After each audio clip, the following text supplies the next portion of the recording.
We're going to go ahead and get started, everybody. I hope you enjoyed that music. I actually wanted it to go to the end. That's old school. I know a lot of you are probably too young to even remember that song. No,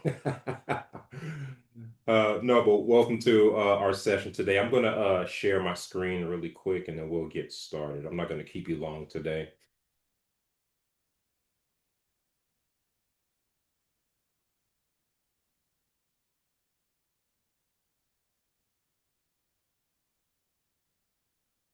All right, can everyone see my screen? Perfect.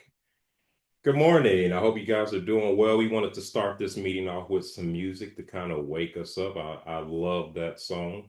Thank you for sharing that music with us, Sandra. So welcome to our office hours Q&A session. These sessions that we conduct leading up to every compliance deadline is really designed for you. They're designed to, allow you to get your questions answered and get clarification on the upcoming April 30th compliance deadline. I know this is a very busy time for all of us, right? We're all focused on multiple things, but most importantly, we're focused on the upcoming NMSP compliance score deadline, right? And so our goal today is really just to allow you to get your questions answered regarding the compliance deadline, financial records, or anything that's related to membership policies and procedures.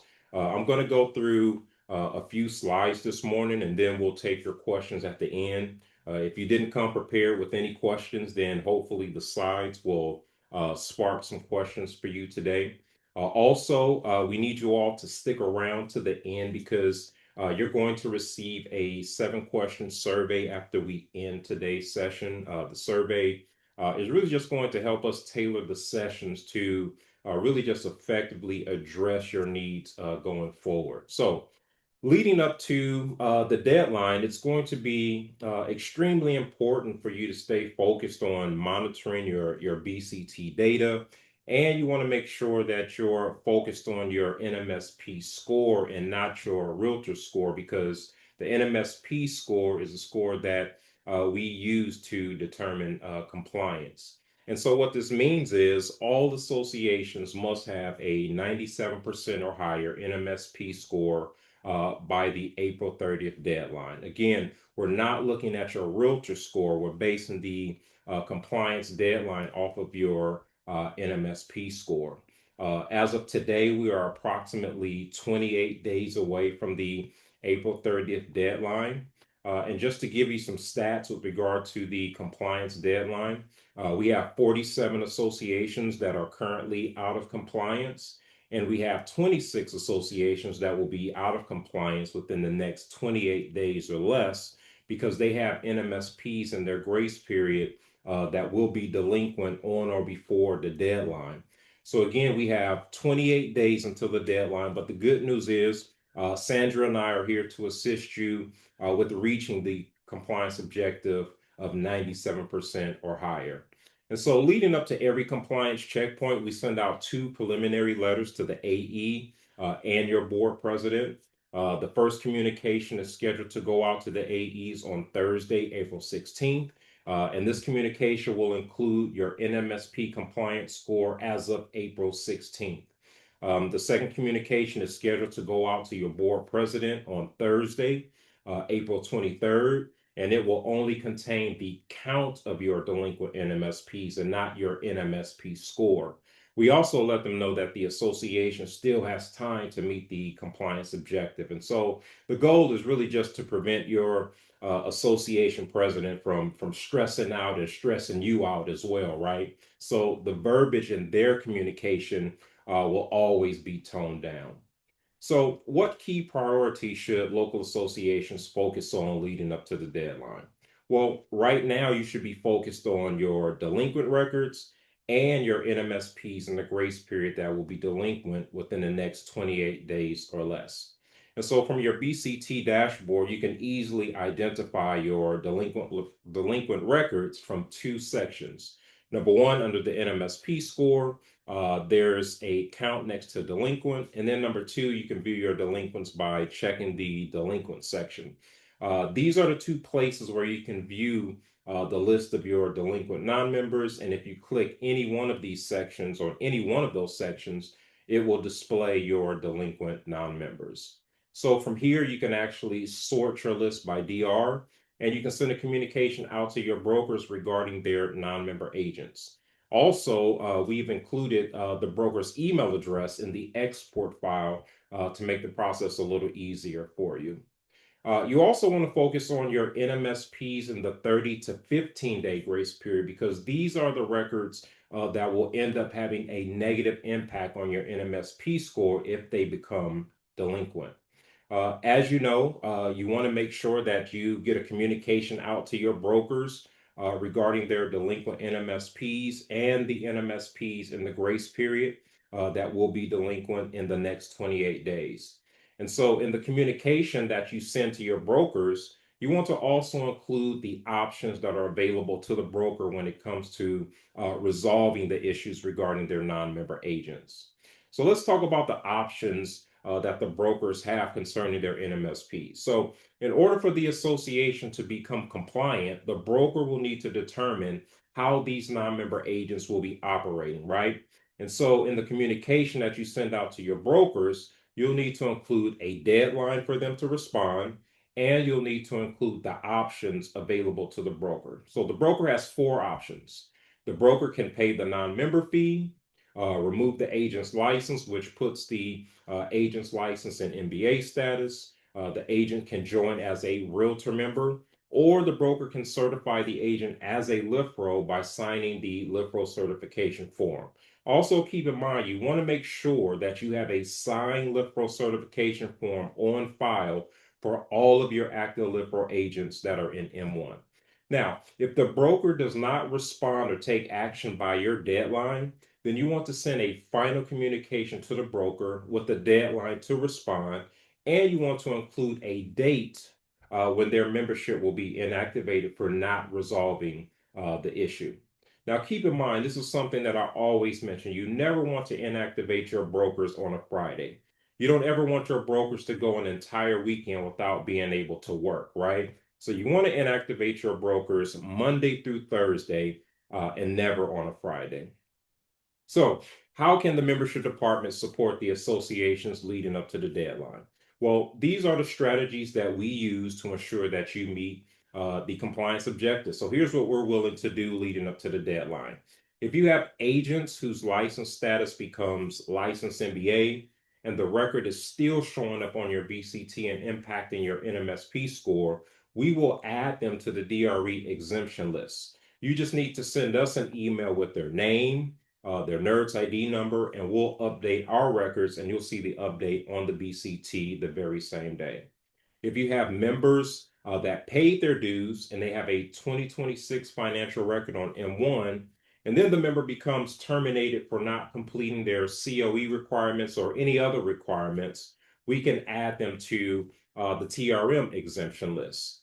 If you have non-members with a financial record on M1, but they're still showing up as unpaid on the BCT, they will be added to a temporary exemption list until we can get that financial record processed and updated on the BCT. And so your role in the process is to send us an email and include the member's name, NERDS ID number, and then our role is to get the records updated so that you can see the update on the BCT and so that you can see the increase in your NMSP score.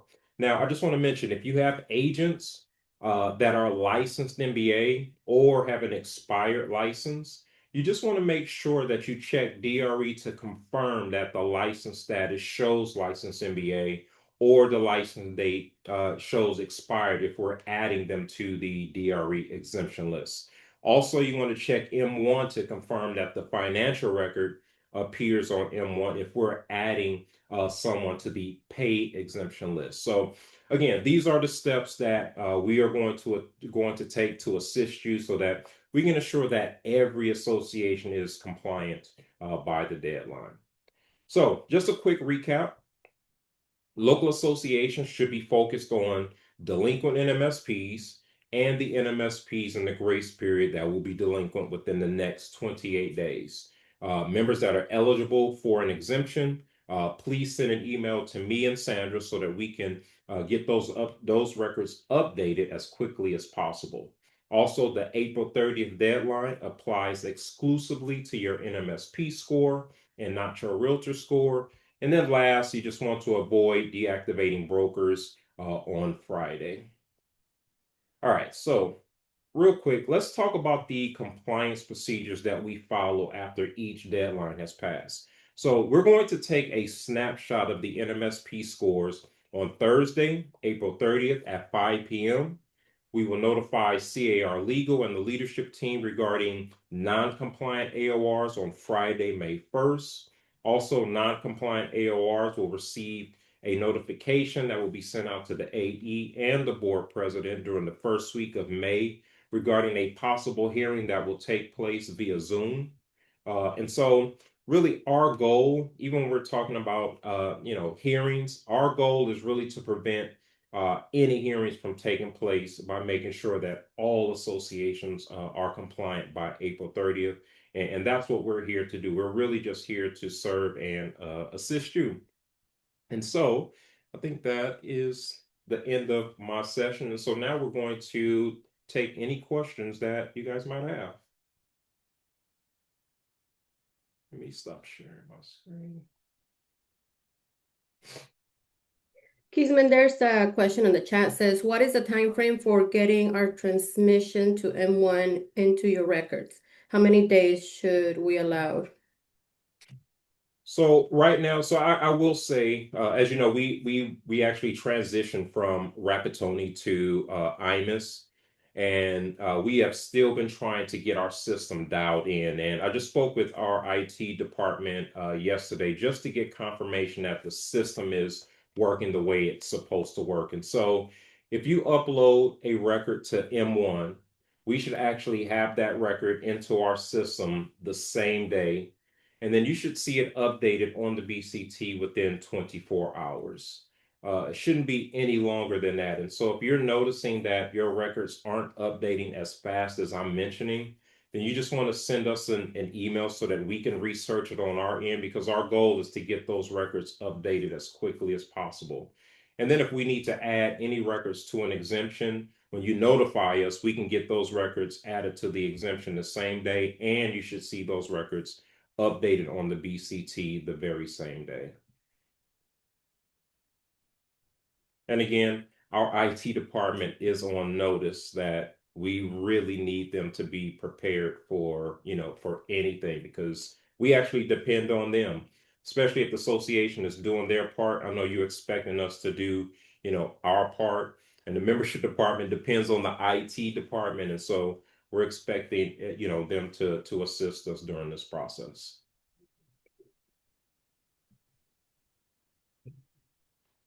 There's another question. It's asking if we still require the AE certification LFRO form. Yes, we still require it, but you only fill it out, and keep it on your records in case we do an audit. So you don't have to send it to us. And that's one of the things that we have been discussing lately, is are we going to go back to conducting LIFRA audits? I will say that it will not happen this year, because it is a lot of work on our end, but I can definitely see us conducting LIFRA audits in the near future.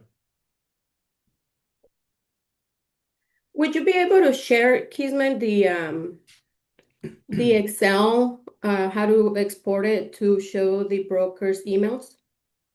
Yes. Let me just.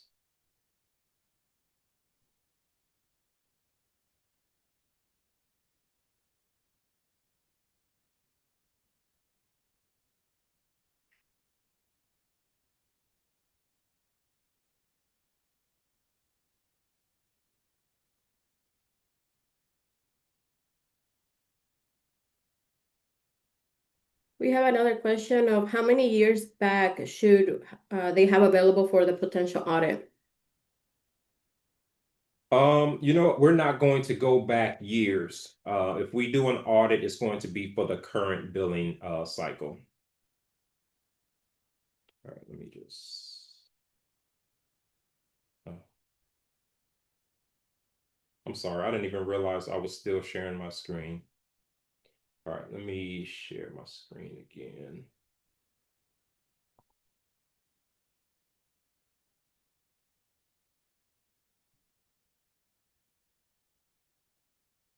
All right, can you guys see my screen?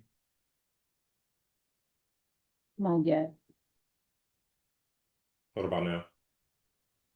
There we go. Okay, perfect. All right, so I'm just going to. Oh, so if you want to see the broker's email address, I just clicked on our total agent count just so I can pull this list up. And then I'm just going to click here where it says export to Excel. And then once it exports and it downloads, I'm just going to open that up.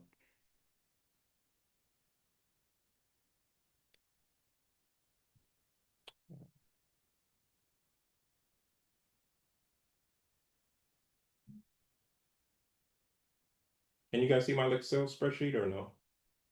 No, I No. think it went to your other screen. Okay.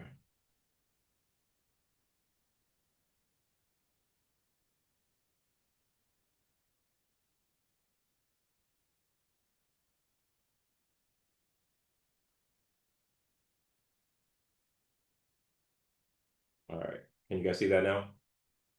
Yes. Perfect. So once you export the file into Excel and you open the export file, you'll see here that it has the DR's email address.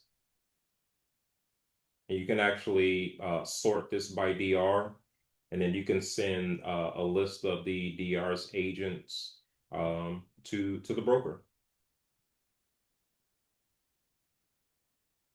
Cheeseman, thank you for adding those broker emails. They've been so helpful. I know I was after you for so long for that.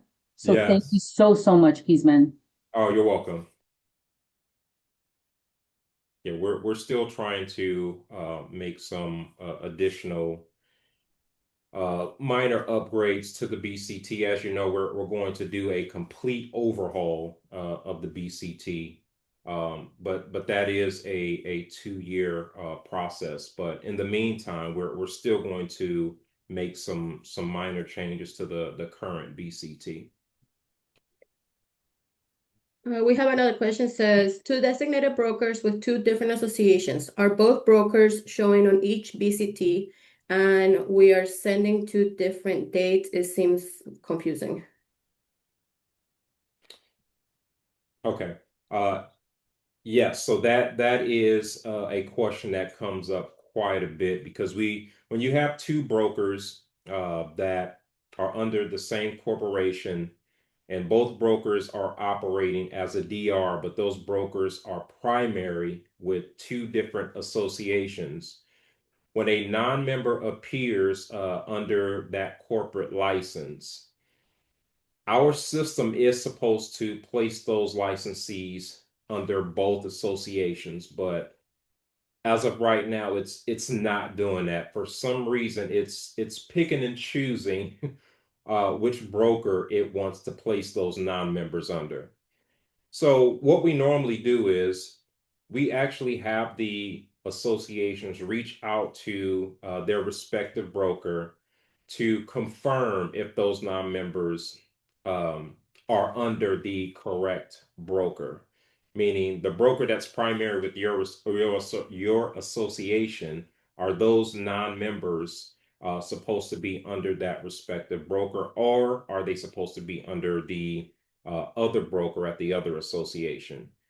In order for those agents to appear under the correct DR, the association will have to take ownership of that record by transferring the non-member to their association, really just taking ownership of the record and making that non-member primary with their association so that that non-member can actually appear on the BCT under the correct DR.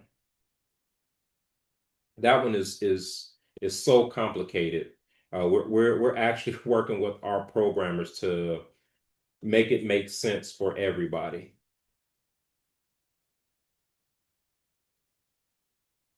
So more to come on that. And I know even just me explaining that probably didn't make any sense. It's one of those things where we have to look at it together. Like we have to have an example that we can look at together, and that way it will make total sense. But it's really just the system just trying to figure out what to do with the record. It's really not sophisticated enough to do it, and so that's the other reason we're trying to do just an overhaul of the BCT so that we can reprogram it so it can do what it's designed to do. I hope that wasn't a lot of rambling. I just wanted to share, just because we've gotten some emails where it says that the agent under BCT doesn't belong to their association. Sometimes when you go to M1, even if it shows that the record's inactive, and let's say it belongs to, it shows that they were active with Bakersfield, and for us, the main thing is that yes, even though that agent used to be with Bakersfield and they're now appearing on your association, it's because the broker itself is primary with your association. So it could be that the agent had asked the broker to join a secondary with Bakersfield so they could join Bakersfield Association. But once they got inactivated, they will be appearing on your BCT even if they've never been on your system.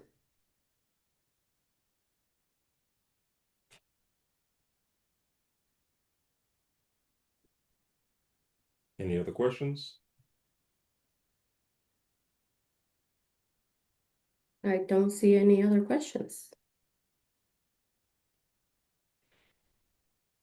Yeah, you know what? I would love to get some of those examples before we conduct our training session so that we can actually walk through some of those steps, because I think sometimes just explaining it, even when I'm talking about it, I know exactly, what's supposed to happen, but just explaining it can still be confusing if you don't actually see how the data is supposed to move and where it's supposed to go.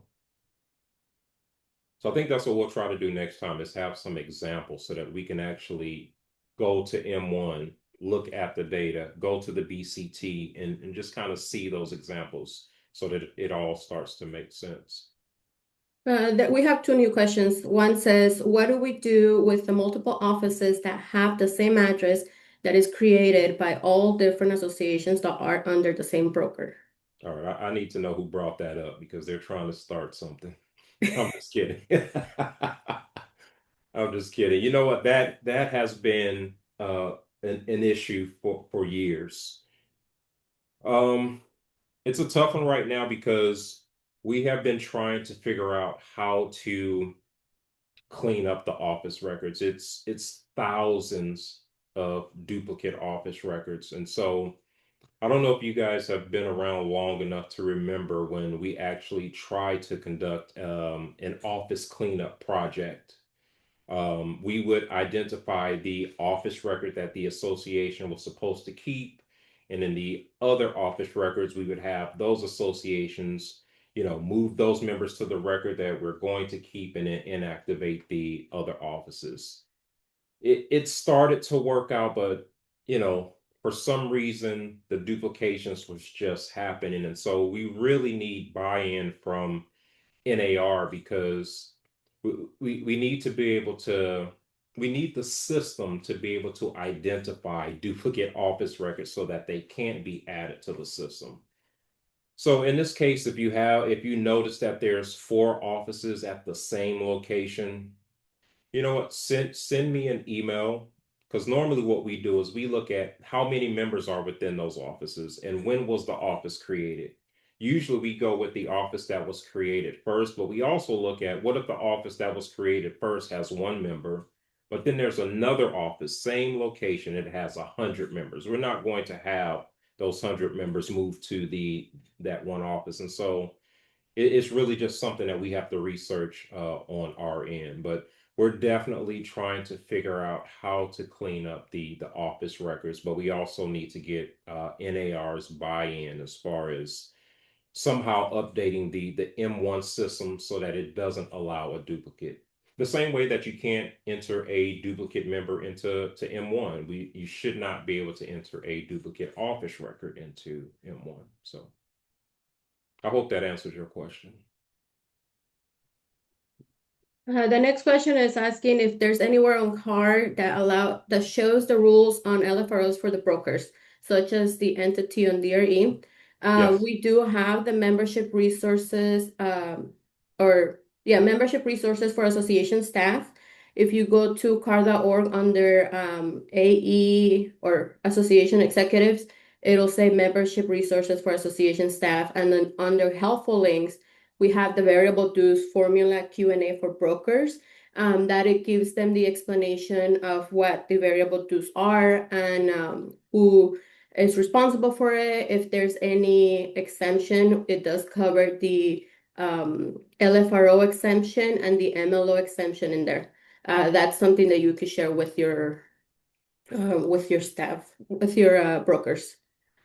We also have the Alifro FAQ sheet that breaks that information down as well that we can share with you once we send out the PowerPoint slides. And then we have a couple questions. If you can explain, it says, is there something special we need to do to place an outside California realtor who's active out of state, but is being designated as a realtor or a referral agent in California? Yes. So in those cases, you just want to make sure that you reach out to me or Sandra, because what we'll need to do is we'll need to add C.A.R. as the state association for that individual, and we'll need to add that record as a LIFRO for California. Once we do that, then we'll update our record so that that individual shows in our system as a LIFRO in California. The next one says, could you explain how to process agents who belong to a commercial office? So there's a couple of things when it comes to the well, if you're speaking about the commercial exemption, the only way individuals can qualify for the commercial exemption is the office has to be located outside of the local board's jurisdiction.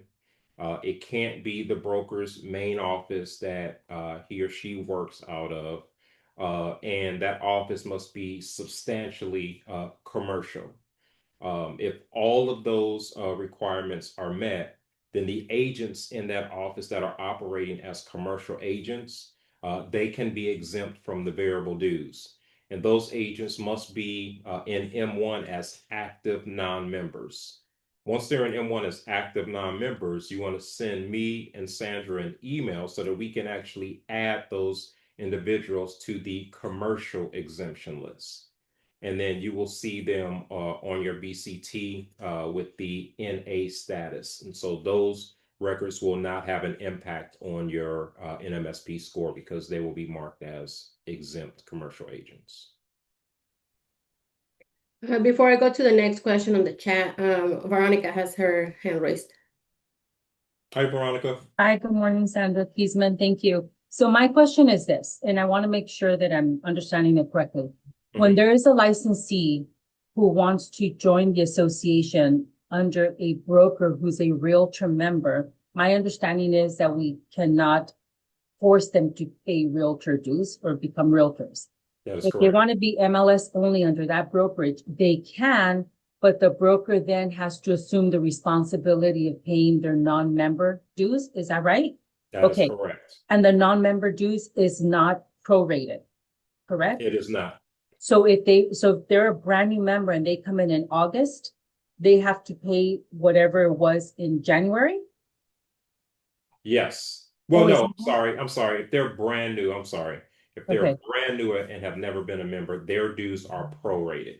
Okay, their dues are prorated from the month Yes. that they joined. Okay. But Correct. anybody who's a late renewal, they just want to be MLS only, then those dues are not prorated. They have to pay C.A.R. 342 and NAR 201. Yes, they pay the full year plus a late fee if they pay after March 1st. Is that right? Even though they're going to be oh, I didn't know about the late fee. Okay, Wait, maybe I'm misunderstanding your question. Go back because sure. So this they is want to just be MLS only under a realtor brokerage. So then the broker would have to pay their non-member dues. yeah. So remember, the non-member fee is part of the broker's dues. So the broker is going to pay the non-member fee for C.A.R., the non-member fee for N.A.R., and if the local charges a non-member fee, then you'll include that as well. And so Okay, those are the only fees that are paid for that non-member licensee, but not the late fee. not the late fee. No. Got it. Okay, that's what I wanted. Thank you so much, Heisman. Oh, you're welcome. It says during the January meeting in Monterey, there was a slide sharing that LFRO agents could be an MLS assistant. Will the LFRO form be updated to reflect this as well? That's a great question. We can definitely work with Brian Polinsky or Brian Manson to get that updated so that that is clear. I will definitely reach out to them so that we can actually get that form updated.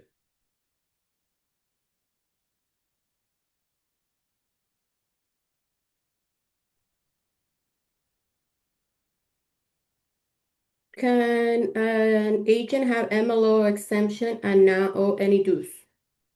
Heisman, Yes. This that was my question. Sorry, I don't know how to raise my hand. Back to what Veronica said, if the agent is only doing lending and wouldn't they qualify for an MLO exemption and the broker not need to pay the NMS fees?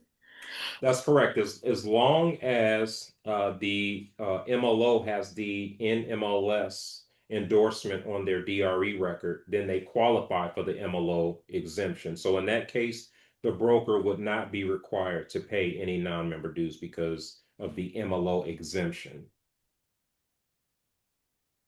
So that all goes back to whether or not the broker has the MLO, the NMLS license, Not the broker, but the agent the that agent. is going to be the MLO. Correct.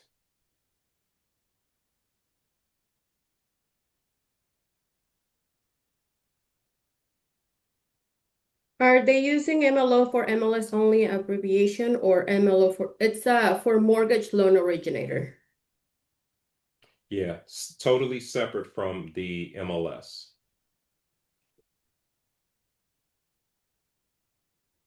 Some brokers have their admin assistant person under the license for the E&O insurance. So they have to pay as well.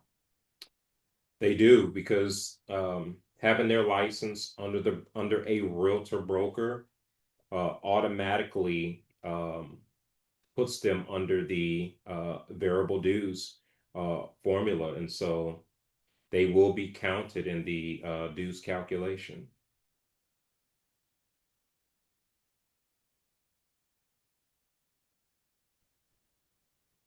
I don't see any more questions. All right, I'm just gonna give it a few seconds. Maybe we should put some more music on and Is there a letter that explains that to the brokers? which part? I believe the assistant that it goes to back to the variable dues. It would Yes. be the same. It would be the variable dues formula Q&A that we'll be sharing. Yep. It's definitely in the broker Q&A that Sandra will be sending out.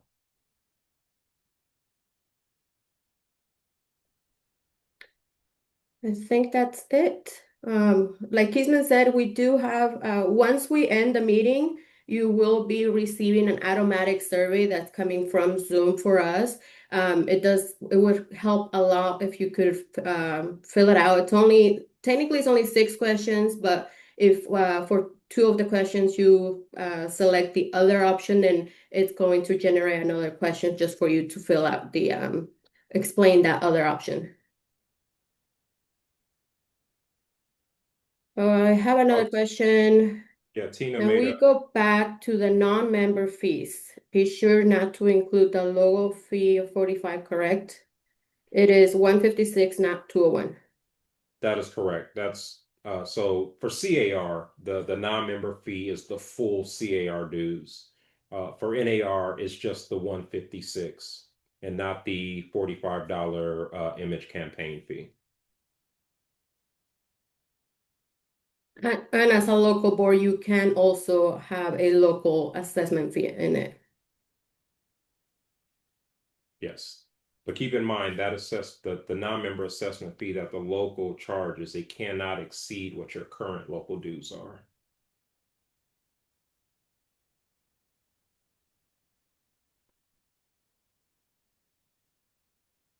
Also, don't forget you also have the option to charge a LIFRO admin fee. So I don't know if local associations are taking advantage of that as well.